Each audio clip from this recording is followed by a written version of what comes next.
আজকে আমি kitchen Sanjukta kitchen হাউসে কি বানাবে দেখুন।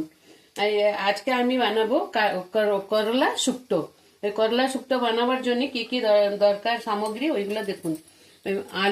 আলু, গাজর, কলা আর করলা, মুলি, এইগুলো ধুয়ে ধায়ে কেটে কুটে সব সাইজ করে রেখে থাকবেন।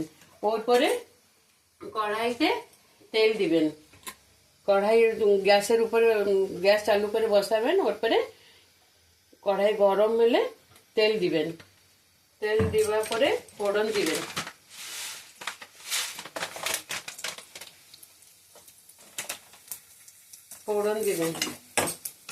ফোড়ন দেখুন ফুটে গেল। ওর পরে একটা একটা জিনিস করে ভাজবেন। একসঙ্গে সব দিয়ে দিলে ভাজা ভালো মতন হবে না। এই সবজিকে করলা শুক্তো বলা যায়।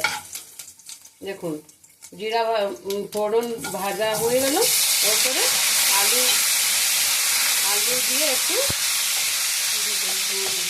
ভাজবেন। একটু আলু ভাজা হবার পরে ওর পরে গিয়ে